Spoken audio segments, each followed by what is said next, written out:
Masalan, biri Auzu billahi minashaytonirrojim. Innahu lakum aduwwun mubin deyapti. Shayton sizlarga eng ochiq dushman. Shayton sizlarga ochiq dushman deyapti. Yasin surasi ko'pchiligimiz bilamiz.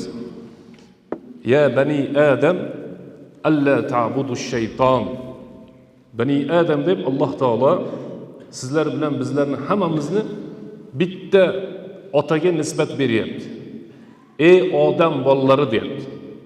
Bani Adam degani ey odam farzandlari bolalari. Alla ta'budu shayton. Sizlar hech qachon shaytonga ibodat qilmanglar deyapti. Sababi oyatning davomida kelyapti. Innahu lakum aduwwun mubin. Shayton sizlarni ochiqdan ochiq dushmaninglar deyapti. Va an i'buduni hada siratun mustaqim. Mengagina ibodat qilinglar, mana bu haqiqiy to'g'ri yo'l deyapti. Boshqa oyatda baynakumul adawata val bag'do. Sizlarni o'rtalaringda shayton dushmanchilikni keltirib chiqaradi. Sizlarni o'rtalaringda shayton adovatni qo'zg'aydi dedi. Ikkita do'stni kuzating hayotda. Do'stlar yaqinlashgan sari shayton kelib kamchiliklarni ochishni boshlaydi. Shayton kelib mana bu do'stingda mana bunday xatosi bor, mana bunday kamchiligi bor. Bu nima degan so'z? Senla ziyorat qila olasan, senla yaxshilik qila olasan, senla uni nima qilasan, xizmatda bo'lasan. Bu sendan xabar olmaydi. Desa nima deymiz? Biz sadaqallohul azim demaymiz. Sadaqa shaytonul la'in deymiz. Shayton la'nat to'g'ri aytayapti deymiz. Ammo uni tilimizda aytmaymiz deb birodarlar. Hayotimizda tatbiq qilib qo'yamiz. Er bilan xotinni qarang. Er xotin bir-biri bilan yashab tursa, hayot yaxshi ketyapti. Muammo bo'layotgan, qiynalayotgan faqat shayton. Qiyinchilikka tushayotgan, halovatini yo'qotib qo'ygan shayton. Nima sababdan? Qanday qilib bo'lsa ham mana shu er xotinni o'rtasini buzib tashlash kerak. Shaytonning vazifasi, missiyasi, eng katta qiladigan ishi er va xotinning o'rtasini ajratishlik. Qo'shnilarning orasida shayton kelib mana bu qo'shnini narigi qo'shniga yomon ko'rsatadi. Narigi qo'shnini bu qo'shniga yomon ko'rsatadi. Hatto ikkalalaring o'rtasida kulgin keladi. Hayotda 75 ga 85 ga kirgan odamlar 30 santimetr uyingiz biz tarafga o'tib ketibdi deb urush qilyapti birodarlar. 30 santimetrga 4-5 ta qo'shsa go'rdi razmeri chiqadi. 1-2 yil qolib turibdi nazarimda. Hali ham qo'shni bilan adovat, dushmanchilik o'zidan chiqmayapti bu narsa. Kimdan? Yuqi'u baynakumul adawata val bag'do. Sizlarni o'rtalaringda adovatni va dushmanchilikni keltirib chiqaradigan shayton deyapti. Mana o shaytonni tarixi bor. Ko'pchiliklar bilasizlar. Alloh subhanahu va taolo Qur'oni Karimda "Vadakkir fa inna zikra tanfa'ul mu'minin." Eslating, mu'minlarga eslatma foyda beradi degan bobdan shaytonni qayerdan kelib chiqqanligini, qanday bosqichlarni bosib o'tganligini bir jamoatga eslatib o'tamiz. Alloh subhanahu va taolo Qur'oni Karimda "Va ma xalaqtul jinna val insa illa liya'budun. Ma uridu minhum min rizqin va ma uridu an yut'imun. Innalloha huvar razzaqu zul quwwatil matin." Ma'nosi: "Va ma xalaqtul jinna, men jinlarni val insa, insonlarni illa liya'budun, meni o'zimga ibodat qilish uchungina yaratdim" deyapti. Dunyoga kelishligimizdan sabab, maqsad Alloh taologa ibodat qilishlik. Ibodat degan so'zning ma'nosi huwa kullu qawlin va fi'lin yuhibbuhu Allohu va yardahu li ibadihi. Har bir og'izdan chiqayotgan so'z va har bir harakat Alloh taolo uni yaxshi ko'rsa va Alloh taolo rozi bo'lsa, mana shu narsa ibodat deyiladi. Ibodat nima degan ekan? So'rab ko'ramizmi? Imtihon qilib ketishimiz kerak.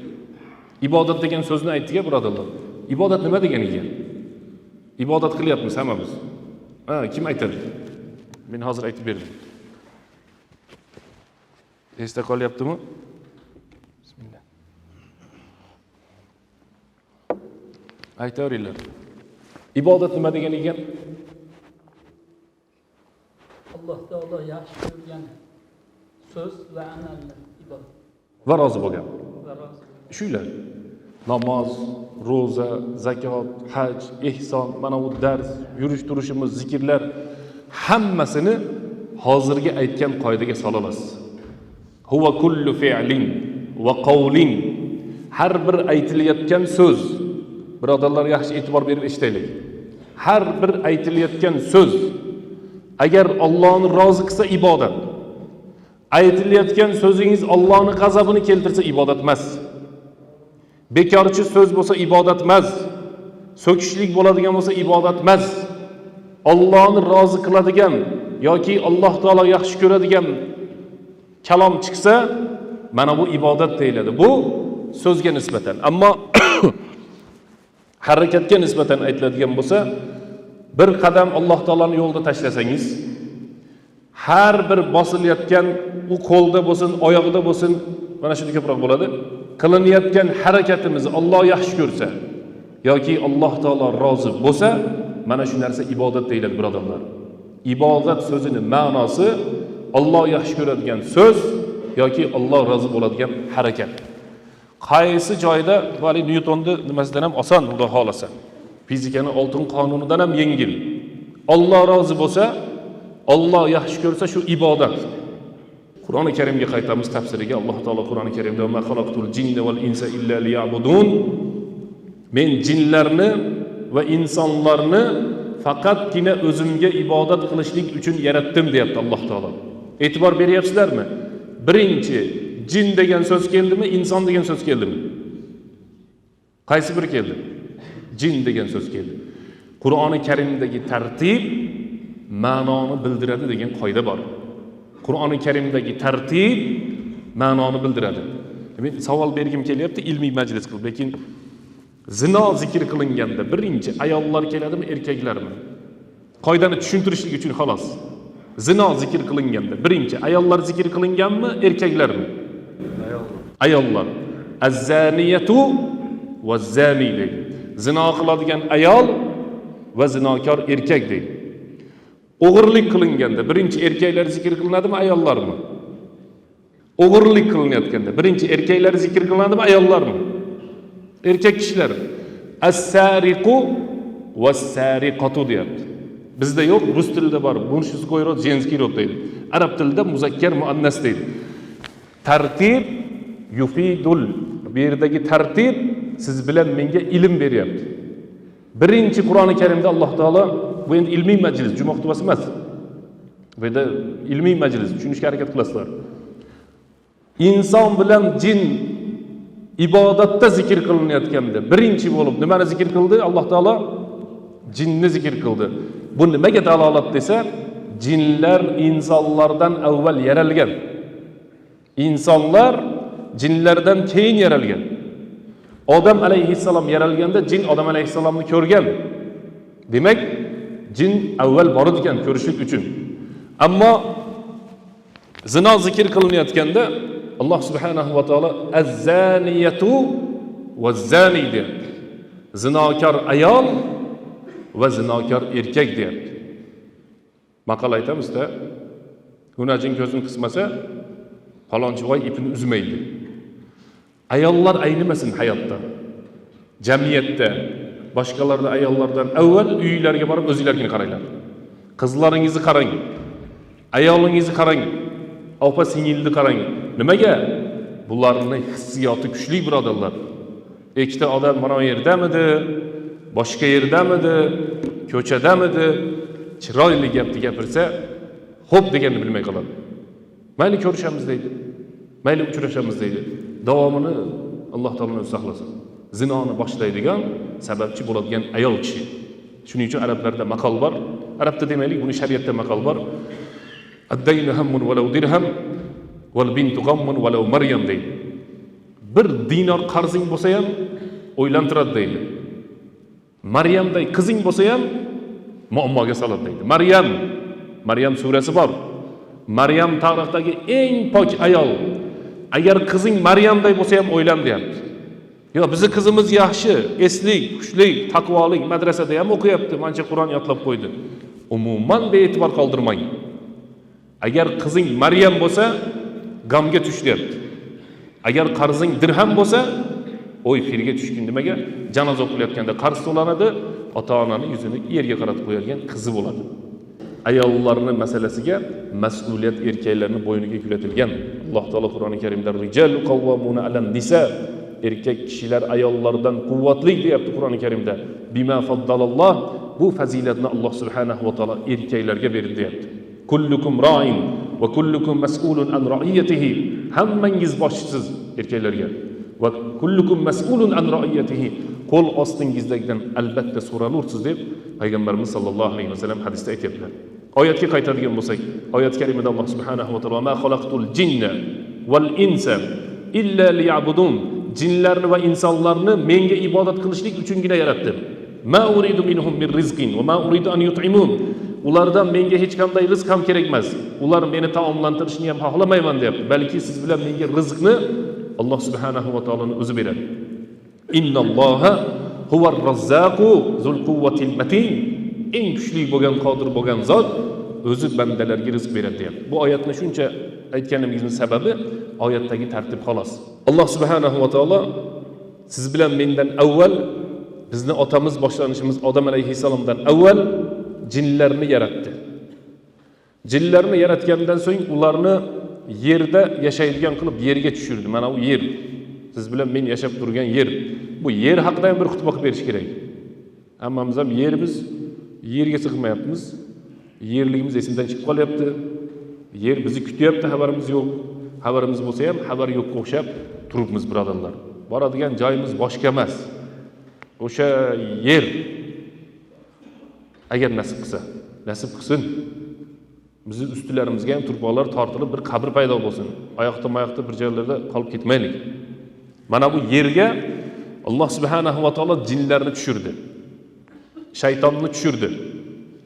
Shaytonni tushirgandan keyin ular fisq va fasod qiladigan. Fisq va fasod qiladi. Jannatdan bu yoqqa tushib olib, fisq va fasod qilishadi. Qon to'kishadi. Urush janjal qiladi. Alloh subhanahu va taolo vaqti bilan farishtalarni jo'natib, jinlarni, shaytonlarni jazolab turar ekan. Jinlarni, shaytonlarni Alloh subhanahu va taolo jazolab turar ekan. Oxirgi marotaba jazolanganda jinlarni hammasini to'plab bir orolga olib borib qo'yiladi. Kimsasiz, hech qanday narsasiz orolga. Nimaga desangiz, kitobda shunday yozilibdi. Qushlar bor, jonzotlar bor, hali odam yo'q. Hamma narsa bor. Bu jinlar sig'maydiganda bir joyga. U yoqqa o'tib, bu yoqqa o'tib to'polon qiladi va yana ibodatga buyurilishadi.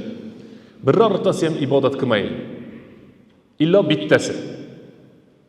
Bittasi mustasno, istisno bo'lar ekan. Buni ismi qanday bo'ladi? Iblis. Faqatgina iblis ibodat qilganda Alloh subhanahu va taolo farishtalarga buyurib, qolgan jinlarni hammasi yerda qolsin.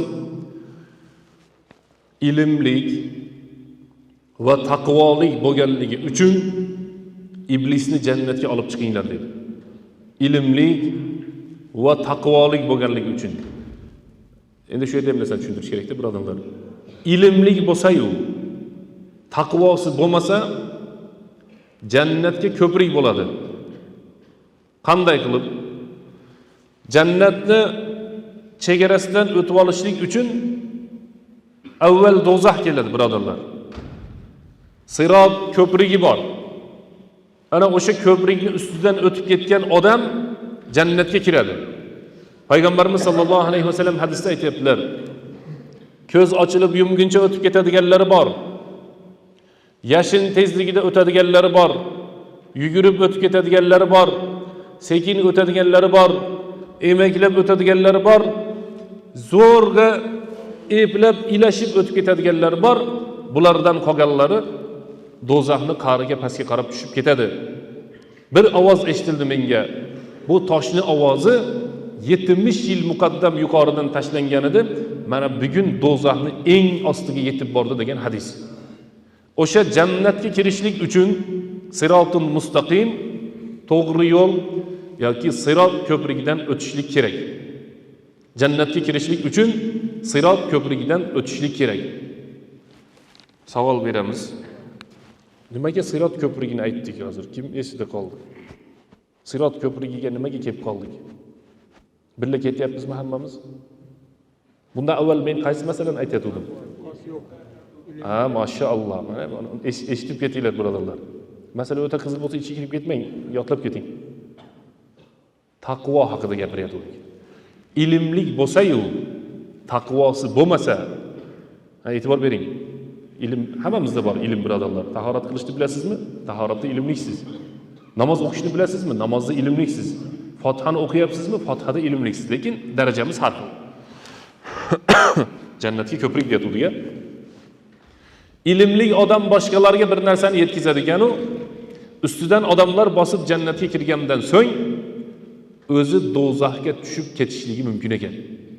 Shuning uchun ba'zi bir tarixdagi olimlar duo qilishar ekan. A'udhu billahi an akuna jisra jahannam. Jahannamning ustiga qo'yilgan ko'prik bo'lib, odamlar ustimdan bosib o'tib, o'zi esa do'zaxga tushib ketadigan insondan bo'lib qolishdan, ey Robbim, men panoh tilayman deb aytar ekan. Nima demoqchimiz? Boshqalarga bir hukmni aytishdan oldin, boshqalarga dinni bayon qilishdan oldin, boshqalarga nasihat qilishdan avval o'zimiz taqvo qilishlikka harakat qilaylik birodarlar. Avval o'zimiz bilaylik, so'ngra amal qilaylik, so'ngra boshqalarga yetkazaylik. Mana bu 3 ta sharti bor ilmning.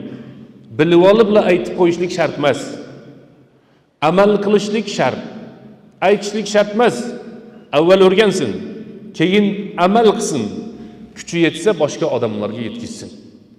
Iblis eng taqvodor shayton edi.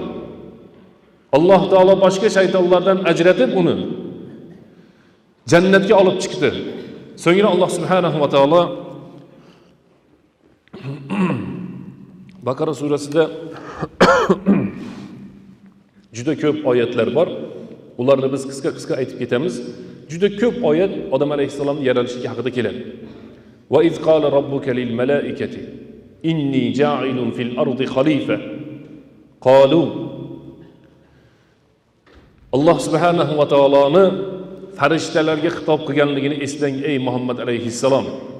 Alloh taolo farishtalarga aytdi: Inni ja'ilun fil ardi khalifa. Men yerda o'rinbosar yaratmoqchiman, odamni yaratmoqchiman dedi.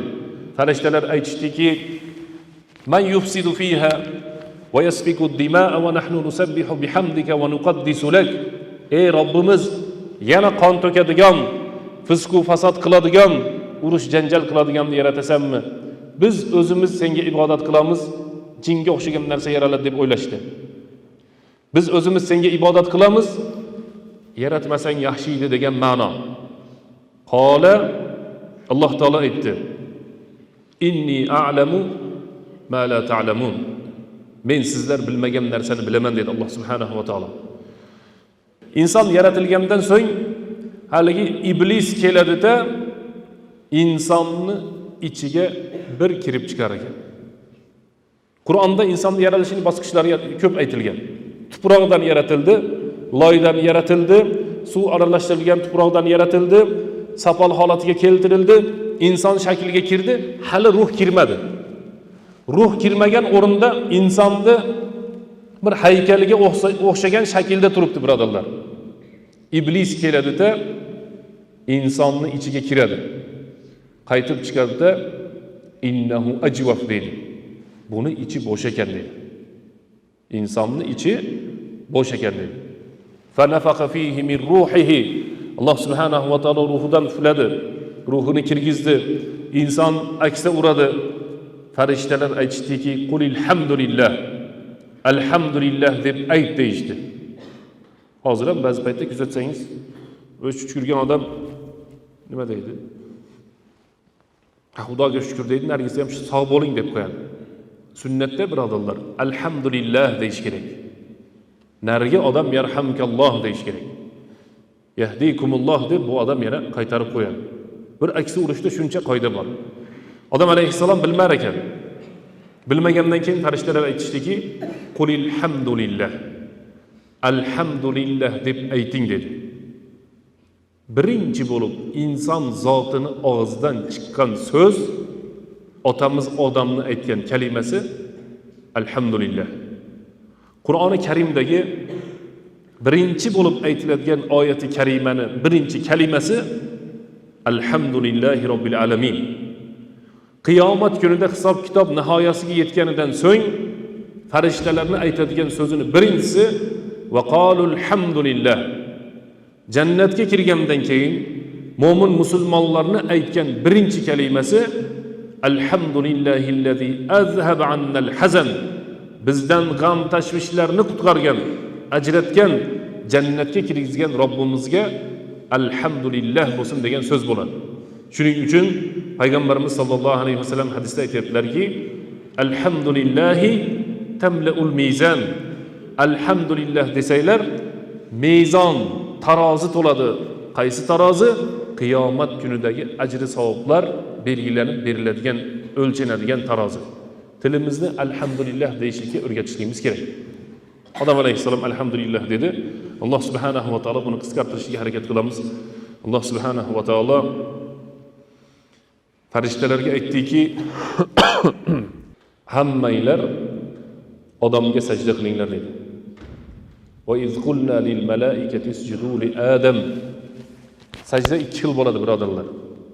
Hurmat, ehtirom sajdasi. Ba'zan ko'rib qolasiz, mana bunday qilib ko'rishishlar. Ana o egilishlik, ibodat egilishligi, ruku, sajda, hurmat, ehtirom bilan birovlarni ko'rishishlik, u nargi odamdan qo'rqqan uchun emas, hurmat qilganligi uchun, o'zini xulqi go'zalligini ko'rsatishlik uchun. Unda ham butun ruku, sajda qilib, egilib haligi odamga ibodat qilib yuborilmaydi.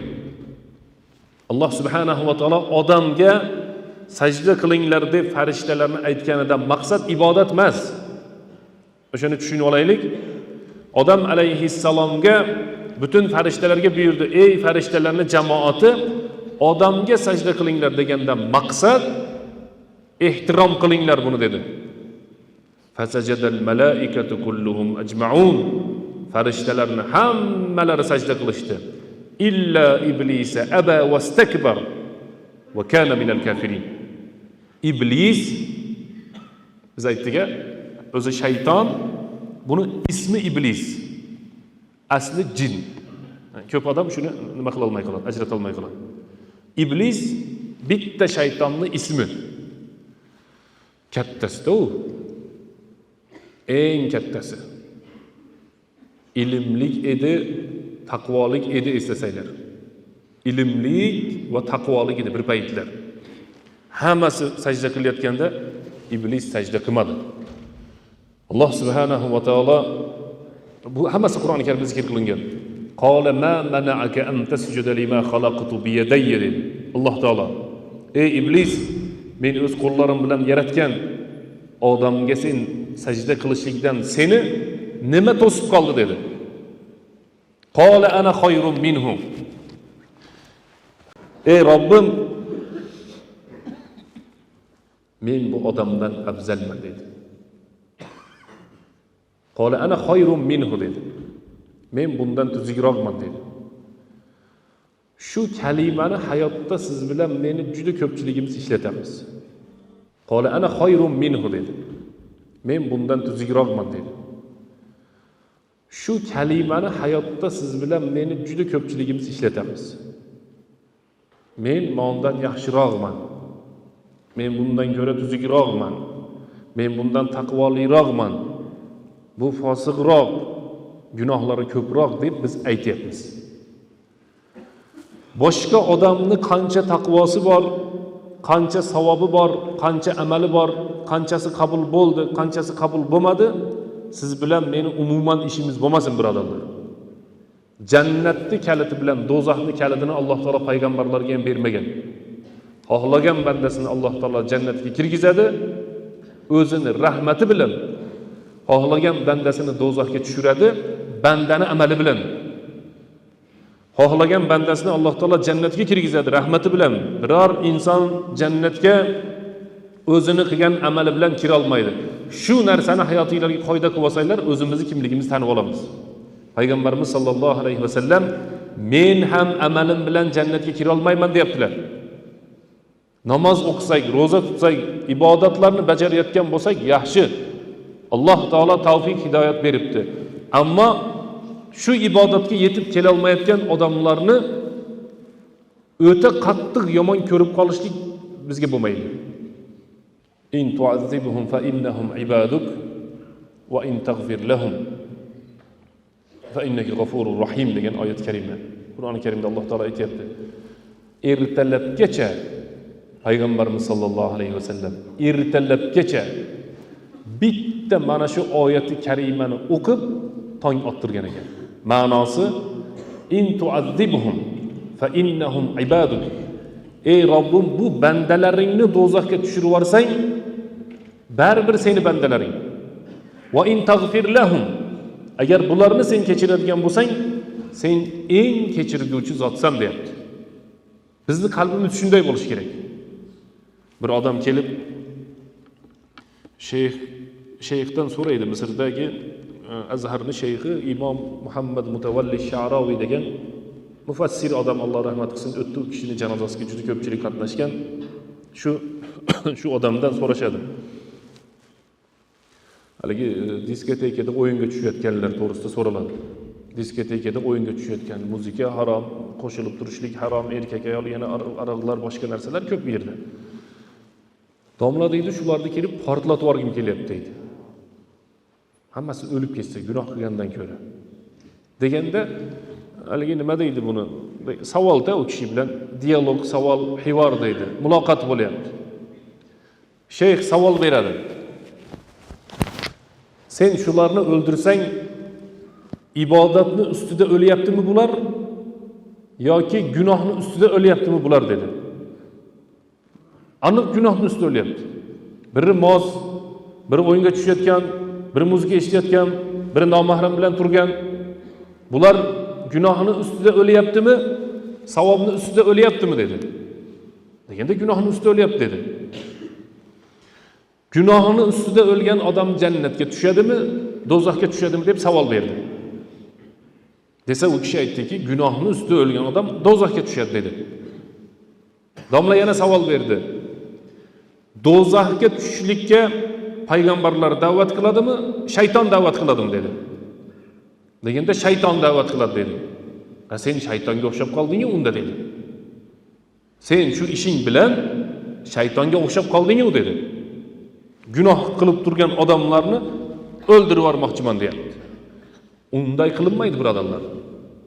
Bizning maqsadimiz odamlar mana shu dunyoda ham yaxshi yashasin. Narigi dunyoda jannatga kirsin. Payg'ambar sollallohu alayhi vasallamning da'vati, Payg'ambarimiz sollallohu alayhi vasallamning yo'li xuddi shunday bo'lgan. Ud'u ila sabili robbika bil hikmati wal maw'izatil hasanati wajadilhum billati hi ahsan. Robbingizni yo'liga chiroyli uslub bilan, hikmat bilan da'vat qiling. Agar tortishadigan bo'lsa, yaxshi so'zlar bilan talashib tortishing deb. Bu hali musulmon emaslarga, musulmonlar bilan umuman chiroyli tortishligimiz kerak. Biz endi hozir o'zimiz ahvolimizni qarang. Internetdagisini qarang. Hali ko'p narsani bilgan bilmagan odamlar tortishib o'tiribdi. Keyin unga boshqalar raddiya beryapti. Yana unisi bir narsalar deyapti. Na gapirayotgan, na unga javob berayotganda ilm bor. Har biri bir-birini fisq va fasoddan, do'zaxidan, la'natidan, falonchidan, valad zinodan bir-biriga olib solyapti birodarlar.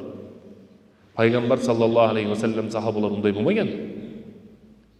Aytgan, tushuntirgan. Tushunsa tushundi, tushunmasa o'zi biladi. Alloh subhanahu va taolo nima sababdan sajda qilmayapsan deganda, bu aytdiki, ana xayrun minhu, mana shu joyni sharhlayapmiz. Men bundan yaxshiman dedi. Boshqa oyatda Alloh taolo aba wastakbara, bosh tortdi va kibr qildi deyapti. Qaysi odam men undan yaxshiman desa, o'sha odamda kibr bor. Aql 10 ta, 10-si, aqlning 10 ta sifati bor birodarlar.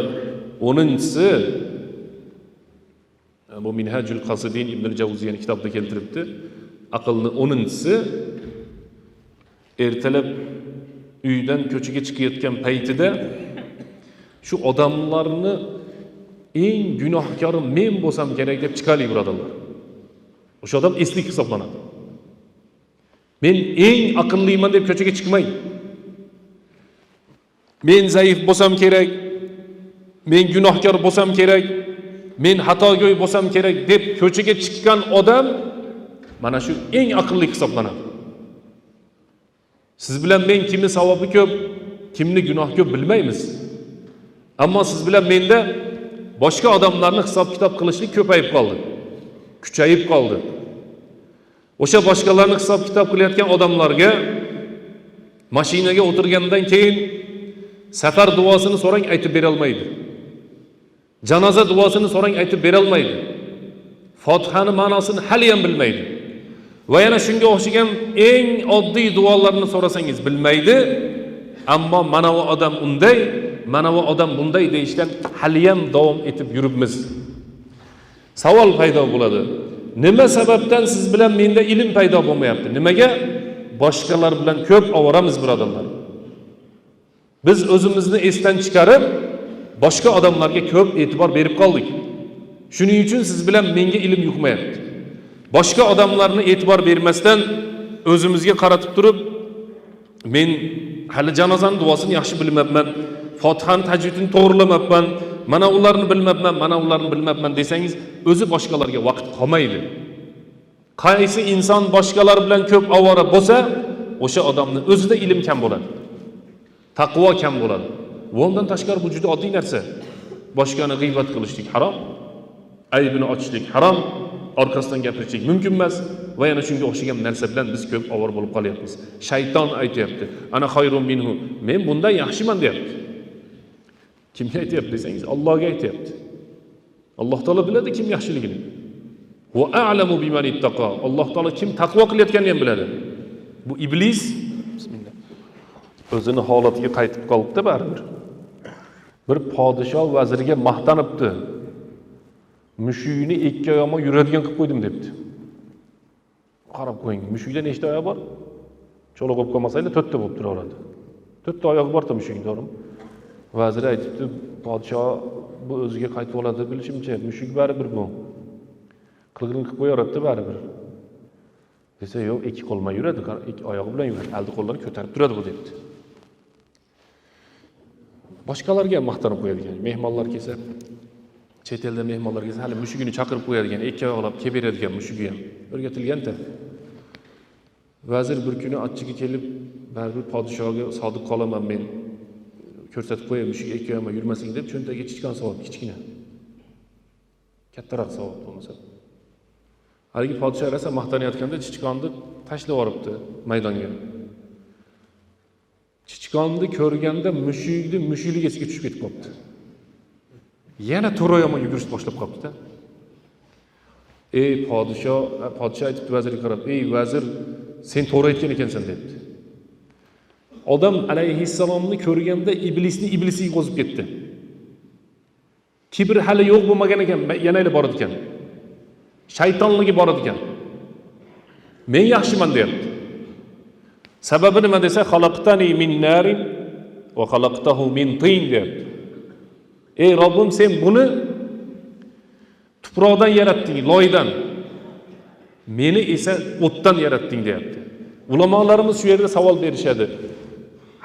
Afzalligini aytibsan, tuproq afzalmi, o't afzalmi, uni kim biladi? Balkim tuproq afzaldir. Solishtirayotgan vaqtimizda ham to'g'ri solishtiraylik birodarlar. Talash tortishlik haqida inshaalloh bir dars qilamiz. O'shanda tushuntirib beramiz bu narsalarni. Hozir bu yerdan o'tib ketish uchun ba'zan hayotda talashib qolamiz, tortishib qolamiz. Aytayotgan narsamizni qaysi afzal emasligini bilmay talashamiz hayotda. Qaysi afzal emasligini bilmay talashamiz. Men sizlarga kimman talashni o'rgataymi jamoat? O'zinglar bilan tortishinglar birodarlar. O'zinglar bilan tortishinglar. Biz iblisni aytyapmiz, taqvodor jin. Shayton deyapti Payg'ambarimiz sollallohu alayhi vasallam hadisda. Shayton bomdod namozida azon aytgandan keyin turmagan odamni qulog'iga kelib bavul qiladi deyaptilar. Bomdod o'qimagan ekan shunday bo'ladi. Yo hadis noto'g'ri deysiz, yo musulmon emasman deyishga bo'ladi. Bunun uchinchi yo'li yo'q. La ilaha illalloh Muhammad rasululloh degandan keyin men hamma hadisga iymon keltirdim deb aytasiz. Payg'ambarimiz sollallohu alayhi vasallam hadisda aytibdilar. kim bomdod namoziga turmasa, shayton kelib bavul qiladi quloqlariga deyaptilar. Ana o'zingiz bilan tortishing endi. Sen o'zi tuzuk emassan. O'shunda rivojlanadi odam. Falonchi kuni bomdodda uxlab qolgansan. Ligaga borgansan. Ha deb baqirgansan o'sha yerda. Kuching ketgan o'sha yerga, keyin uxlab qolding. Desangiz, keyin sekin o'zingizga savol paydo bo'ladi. Sen o'zi juda ko'p g'iybat qiladigan odam bo'lib qolding. Sal ozaytirsang, bu urvoravering o'zingizni, hech narsa bo'lmaydi. Shart bu yoqda bu yoqqa urvoravering. Kiminglar shunday degansizlar? Hech kimimiz shunday qilmadik-da, birodarlar. Shuning uchun rivojlanish yo'q-da. Yolg'onchi deng o'zingizga qarab. Bu hammaga emas. Men o'zimga aytay. Jamoat xafa bo'lmasin. O'zimiz bilan gaplashaylik deyapman. O'zimiz bilan. Yolg'onchi. 2-3 kun o'tgandan keyin, baxil, qachon ehson qilding deng. Cho'ntagingdagi pulingni jo'ronga maqtanib, hali samovarga berasan, ligani aytmay qo'ray bo'ldi. Hali u yerga to'laysan, hali bu yerga to'laysan, ber kambag'al, faqir, miskinlarga ber deb o'zingiz bilan talashing. Qachon qarindoshdan xabar olding deb o'zingizga ayting. So'kyapmiz u ayollarni, qo'shinlarni, jo'ralarni, mahallani. O'zimiz so'kaylik. Ana o'shanda rivojlanasiz. Iymon, taqvo tarafidan. Umar roziyallohu anhuning so'zi. Har kuni o'zingizlarni hisob kitob qilinglar. Ertaga Alloh taolo sizlarni hisob kitob qiladi degan. Ammo afsus, biz boshqalarning hisob kitobida ko'p bo'lganimiz uchun o'zimiz bilan ovora bo'lmayapmiz. Birodarlar, o'zimizni so'kaylik, o'zimizni hisob kitob qilaylik, o'zimizni atchot qilaylik. Qancha Qur'on o'qidim, qancha hadis yodladim, qancha zikr qildim, qancha ibodat qildim. Haligi bir soat bor ekan, bitta ikkitasi taqib yuribdi. Bir kunda bunday qo'li qimildasa bir qadamdan hisoblaydi ekan. 7000 qadam, 6000 qadam deb aytib beradi ekan. O'sha 6000 qadamni nechtasi savob yo'liga ketdi? Eng oxirgi savolni bering o'zingizga. Necha kirding o'ziding? 30, 40, 50, 60. Nima qilding shuncha payt deng? Ömür qayerga ketdi? Gapirdim boshqalarni. Biri o'ldi, biri qoldi. Menchi. O'zimchi degan narsa bor. Ana o'shanda odam rivojlanadi. Aksiga ishlataylik. Men yaxshiman, men zo'rman, men taqvodorman, men bilibliman, men ana undayman, mana undayman deb yonboshga qo'yib turaylik. Alloh taolo biladi kim qandayligini. Men xatogo'yman, men kamchilikka yo'l qo'yib qo'yapman, ibodatni yaxshi qila olmayapman, ehsonni yaxshi qila olmayapman, g'iybatchiroq bo'lib ketdim, yolg'onchiroq bo'lib ketdim, gapchi bo'ldim, unday bo'ldim, bunday bo'ldim deng. Ana o'shanda odamning haqiqiy rivojlanishi bo'ladi. Qala ana xayrun minhum. Jin aytdi, iblis aytdi, ey Robbim, men bunda yaxshiman dedi. Bu tuproqdan yaraldi. Men o'tdan yaraldim deganda Alloh taolo qala inna alaykal la'nata ila yawmiddin. Ey iblis, senga qiyomat kunigacha la'nat bo'lsin dedi, qayta yerga tushirib yubordi. Jannatda kim qoldi? Birodarlar. Kim qoldi jannatda? Odam alayhissalom o'zi. So'ngra Odam alayhissalomga Alloh subhanahu va taolo Momo Havo onamizni yaratib bergan. Birga yashashdi. Ancha umr bo'ldi. Borsalar ko'rasizlar Odam alayhissalomda o'sha yerda yurgan bo'ladi. Nasib qilsin ko'rishni, boshlanish bu yoqda ekan deb qasardi. Odam aton. Ko'rishasizlar-da, to'g'rimi? Bir uchrashib beringlar, ko'rishaylikchi. Bu Odam alayhissalom to'g'risida ko'p eshitganmiz. O'zini bir ko'raylik degan, o'sha yerda bir nima bo'ladi. Bu taqdir ekanda, taqdir. Jannatga kirib, qaytib chiqadigan bir ilon bor ekan. O'sha ilonga haligi iblis iltimos qiladi. Qarang, berigi shaytonlarning ismi kelmayapti. Avval taqvodor bo'lib, keyin fisq va fasodga mingan iblisning ismi kelyapti. Hozirgi shuncha masalani nimaga aytdik desak, birodarlar, o'zimizni taqvodorman, zo'rman deyorsak, Alloh taolo adashtirib qo'ysa, iblisga o'xshab qolamiz. Nauzu billah. O'zimizni zo'r deyorsak, iblis nima dedi? Men zo'rman dedi. Men zo'rman dedi. Alloh taolo senga qiyomatgacha la'nat bo'lsin dedi. Qala anzirni ila yawmi yub'asun. Ey Robbim, meni qiyomatgacha menga muddat ber, muhlat ber dedi. Bo'lmasam Alloh taolo o'sha yerda uni jonini olar ekan. Qala innaka minal mundarin. Mayli sen qiyomatgacha yashab tur dedi. Shuning uchun biz e'tiqod qilamiz, shaytonlar uzoq yashaydi. Ammo shaytonlar uzoq yashasa ham shayton o'ladi. Iblis o'lmaydi. Iblis O'sha kattasi Odam alayhissalom bilan uchrashgan iblis o'lmaydi. Qani dalil? Hozirgi aytilgan oyat karimaga ko'ra. Ila yawmi yub'asun. Qiyomat qoyim bo'lishdan avvalgacha, ya'ni qiyomatgacha Robbim menga fursat ber dedi. Alloh taolo aytdi: "Qala innaka minal munzarin." Mayli sen qiyomatgacha turib tur dedi. Hozir o'sha iblis bor. Payg'ambarimiz sollallohu alayhi vasallam hadisda aytganlar: "Iblis suvni ustida o'zini kursisida o'tiribdi" deganlar. O'sha joyda majlis bo'ladi. Bu hadislarni inshaalloh yanagi darsimizga aytib beramiz. Hozir bu mavzuni davom etib ketaramiz. Iblis qiyomatgacha yashaydi dediga. Qiyomatgacha yashaydi. Qiyomatgacha ruxsat so'rabda Alloh taolo la'natladi. Yana o'sha yerda men aytmasa bo'lmayapti. Oyatlar juda ko'pda, bitta ikkitasini aytib beramiz. Qola iblis aytayapti. Men buni albatta adashtiraman dedi. O'ng tarafidan kelaman, chap tarafidan kelaman, oldi tarafidan kelaman. Oyat o'zbekchasini aytayapman. Ortki tarafidan kelaman va odamni hamma taraflaridan men adashtiraman dedi. Mavzu nima edi darsimizning mavzusi? Dushman. Yasin surasidagi oyat karima. Innahu lakum aduwwun mubin. Sizlarni ochiqdan ochiq dushmaninglar shayton. Qur'oni Karimni boshidan oxirigacha biror bir joyda Alloh taolo shayton Allohga dushman degan oyat zikr qilmagan.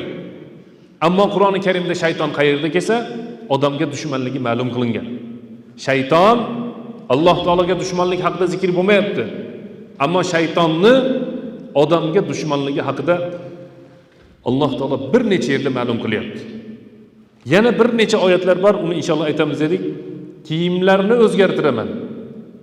Tashqi ko'rinishdagi shakllarni o'zgartiraman. Va la yughayyirunna xalqalloh.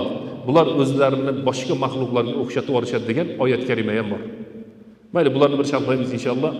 Ilondan iltimos qildi. Ilonni ichiga kirdi. Iblis ichiga kirganidan so'ng jannatga ilon kirib chiqadi. Shunday yozilgan. Amanna bima sami'na deymiz. Biz eshitganimizga iymon keltirganmiz. Jannatga kirgandan keyin iblis ilonni ichidan chiqib jannatda aylanib yuradi. Sizda savol paydo bo'lishi mumkin. Alloh taolo bilmadimi shuni deb? Alloh taolo biladi, ammo taqdir bor. Alloh taolo bildi, ammo taqdir borligi uchun Alloh taolo tek qo'ydi. Odam alayhissalomga kelib, sen tufayli men adashdim. Sen tufayli jannatdan quvildim. Seni adashtiraman deb jahriy aytmadi-yu, maxfiy shunga harakat qilishni boshladi. Alloh taolo Odam alayhissalomga xitob qildi. Xohlagan joyda yashanglar. Xohlagan narsani yenglar. Xohlaganda yuringlar. Va la taqraba hadhihi shajara fatakuna minaz-zolimin. Mana bu daraxtga yaqinlashmanglar dedi. Daraxtga yaqinlashmanglar dedi. Odam alayhissalom yaqinlashmaslikka mahkam bo'ldi. Shayton 1, 2, 3, 4 marta aytdi, odam yaqinlashmadi. Ammo shayton charchamaydi ekan. Nimaga demaysizmi? Professional, judayam mutaxassis. Siz bilan men shaytonni umuman g'olib kela olmaymiz. Dalili Qur'on o'qiyotganda mana men o'qib boraman deb o'qimaymiz.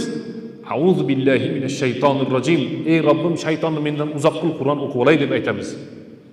Shaytonni yo'llari, makr hiylalari, uslublari, qilayotgan ishlari bizdan avvalgi va bizdan keyingi butun insoniyatni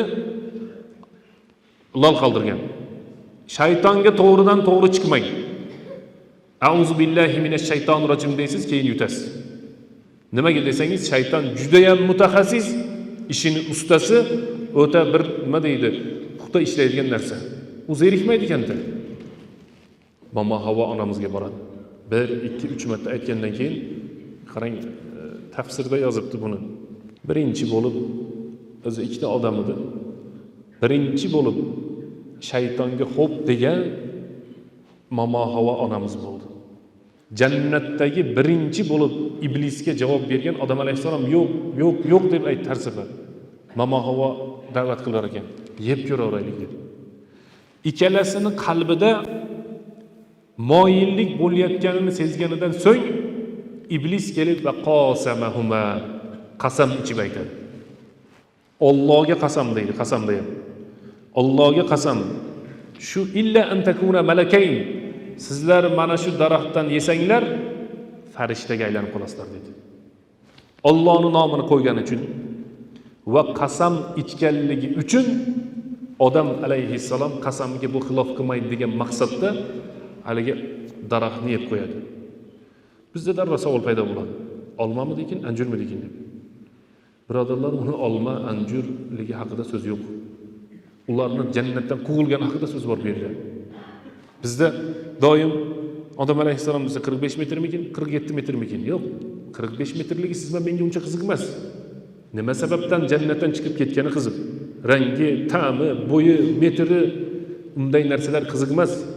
Nechinchi yil bo'lgan ekan, qayerda bo'lgan ekan, olmani yeb qo'yganmikin yo behit yeb qo'yganmikin? Unday so'zlar qiziq emas.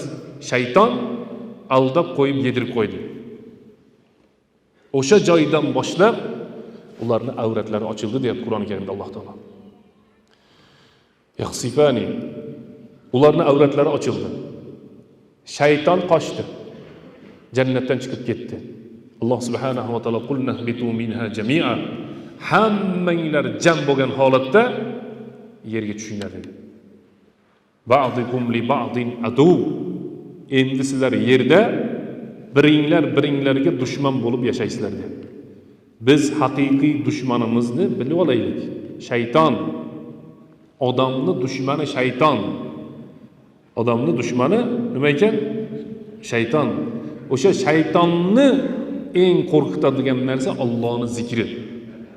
So'z nihoyasida inshaalloh Alloh taolo umr bersa, yanagi haftagacha hammamiz mana shunday xotirjamlik, tinchlik umrda yashab turgan bo'lsak, yanagi haftada shaytonning hiylalari degan bir dars, shuni davomini uyushtirishga harakat qilamiz. Payg'ambarimiz sollallohu alayhi vasallam hadisda ona odam qaraylar, juda ham ranglari o'zgaribdi, ovozlari ko'tarilibdi, yuzlari qizaribdi, ko'zlari qizaribdi. Bu g'azab qilyapti. Inni a'lamu kalimatan, men bir kalimani so'zni bilaman. Law qalaha, agar shu kalimani so'zni aytganda bu g'azabdan tushgan bo'lar edi deganda sahobalar, ey Allohning elchisi, bu qanday so'z deganda payg'ambarimiz sollallohu alayhi vasallam a'udhu billahi minash shaytonir rojim deb aytgan ekanlar. Shayton sizman meni g'azabga soladi. Shayton sizman meni hasad qildiradi va yana bir necha gunohlarni qildiradi. Eng oxirida nima deydi desa, Qur'oni Karimda Alloh taolo inni bari'un minka deydi. Men sendan pokman. Inni axafulloha robbil alamin. Olamlarning Robbi Allohdan men qo'rqaman deydigan shayton. Gunoh qildirib bo'lgandan keyin qiyomat kuniga borganda shayton aytar ekan, Alloh taolo sizlarga va'da qildi. Haq narsani va'da qildi. Men ham sizlarga o'zim bir narsalarni va'da qildim. Mana endi men sizlarga hech narsani bermayman. Menga ergashganinglar uchun sizlar bugun do'zaxga tushasizlar deb oxirgi xitobni ham shayton qilar ekan. Innalloha va'adakum va'dal haqqi. Alloh taolo va'dasiga xo'p deganlarga jannatini berdi. Va va'adtukum va akhlaftukum. Men sizlarga va'da berdim, va'damni ham buzdim. Endi hammamiz birga do'zaxga tushamiz deb shayton aytadi. Nimaga shuncha harakat qiladi desa, do'zaxda o'zi yolg'iz yonish xohlamaydi shayton. Sheriklar kerak. Va axiru davona alhamdulillahi robbil alamin.